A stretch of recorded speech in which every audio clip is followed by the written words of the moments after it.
Sans-papiers, sans-papiers, je ne sais pas. La manifestation concerne tous les parias qui t'emmerdent, Macron. Ça fait plus de 5 ans que tu nous emmerdes. Ça fait 40 ans que toi et tes potes, vous nous faites chier pour aider les plus riches et pour la libéralisation du marché. Ça fait 40 ans que vous nous emmerdez, même quand on manifeste. Même les référendums, vous chiez dessus, surtout celui de 2005 avec la Constitution européenne. N'oublions pas que nos revenus ne montent pas, mais les coûts augmentent. Le forfait est désormais demandé à l'hôpital. Le montant du chômage a baissé, la pauvreté a augmenté. Le CICE ne crée pas d'emplois suffisants par rapport à son montant. Les dividendes augmentent. Manifestons aujourd'hui en espérant que Paris fasse chavirer ce gouvernement et redonne nos droits et nos citoyenneté. Aujourd'hui, on va passer rue Ackermann, rue Solferino, square du peuple polonais, boulevard Victor Hugo, rue Gantois, rue des Postes, rue Solferino. On retourne ici. Départ dans 5 minutes. Retour à 17h. N'oubliez pas les gestes hospitalisé pour me faire vacciner, mon pneumologue il me lâche parce qu'il ne veut pas m'hospitaliser pour me faire vacciner. Toutes mes consultations ils sautent. J'ai un cancer grave au niveau des poumons, j'ai une BPCO, j'ai des artères bouchées. Mais malgré ça, je suis obligé de me faire vacciner. Et je suis dans l'impasse. Voilà le problème où on en est. Et aujourd'hui, ben, je suis très mal parce que je sors d'une infection pulmonaire. Et là, si je ne me fais pas vacciner, mon cardiologue, tout le monde me laisse tomber. C'est scandaleux. Voilà, c'est ce que je voulais vous dire. Et malheureusement, ben, je savais que ça allait s'enchaîner, je savais que j'allais m'en prendre plein dans la gueule. Il n'y a pas longtemps, on m'a dit que j'étais hors la loi. Une infirmière qui me dit que j'étais hors la loi parce que je passais par les embauches pour éviter de faire passer un pass sanitaire. Et quand j'ai dit que j'avais fait des scanners et tout, soi-disant, sans déclaration, on m'a dit carrément que j'étais un hors la loi. On lui coupe si toi, j'ai un exo, je sais.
Chaussée, la bite au cul, bien enfoncée. Oh ouais, oh ouais, oh ouais.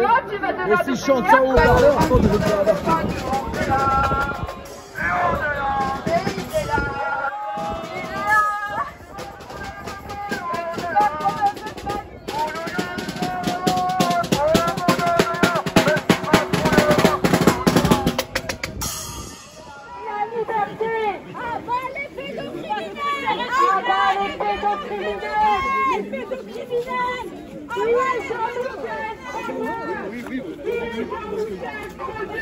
Jean-Michel Trogneux, nous voulons savoir! Nous voulons savoir qui est Jean-Michel Trogneux!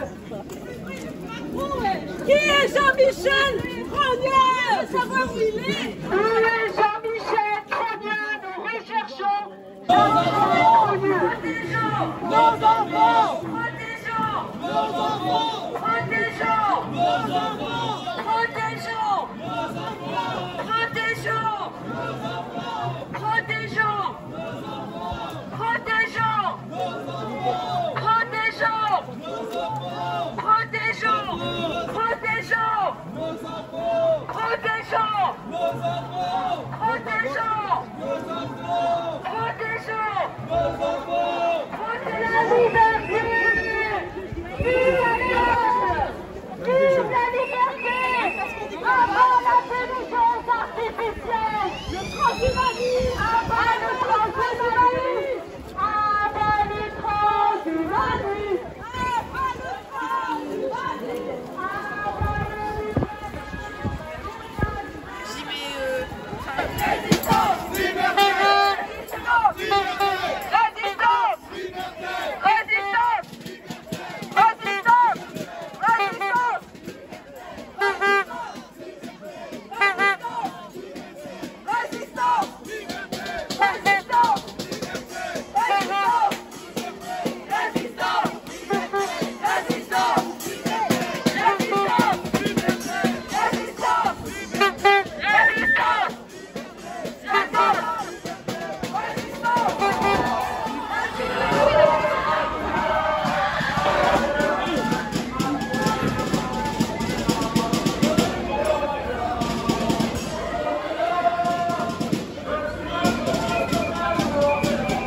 Non, vous êtes contre la vaccination obligatoire. Ouais, mais je vais surtout rebondir sur ce que dit monsieur le député, parce que depuis plusieurs années, en fréquentant les plateaux, le principal argument des députés, c'est pas de notre faute. Nous, on est arrivés, le problème était déjà là.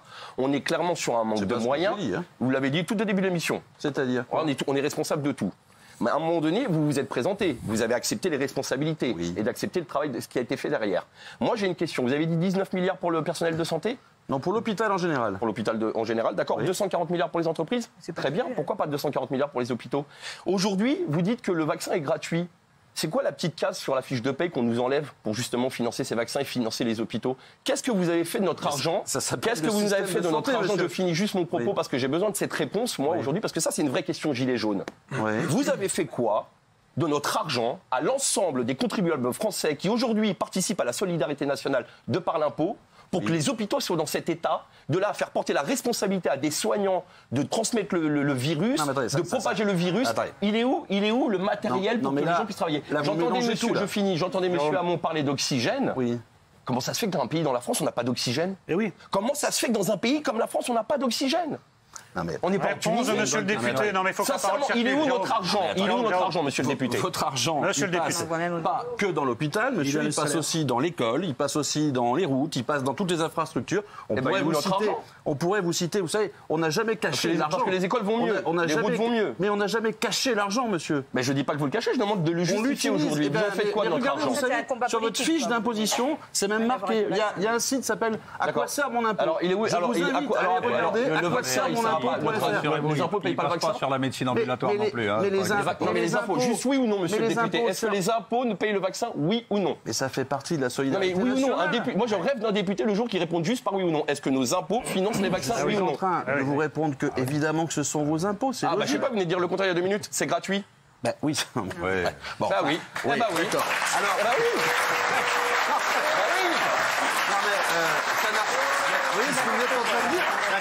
Ça s'appelle la solidarité nationale, monsieur. C'est-à-dire que l'impôt global sert à la solidarité nationale. C'est-à-dire que ça a toujours marché. Mais Jérôme, il y a des pays où il y a un impôt et vous payez en plus.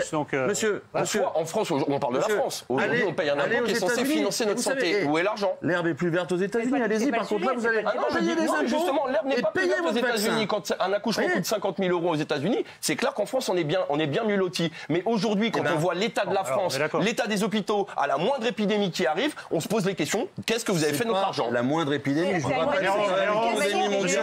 On est tous dans une situation. Monsieur le député, c'est moi le président de l'Assemblée aujourd'hui. Parce que les décisions sont politiques. Les décisions sont politiques.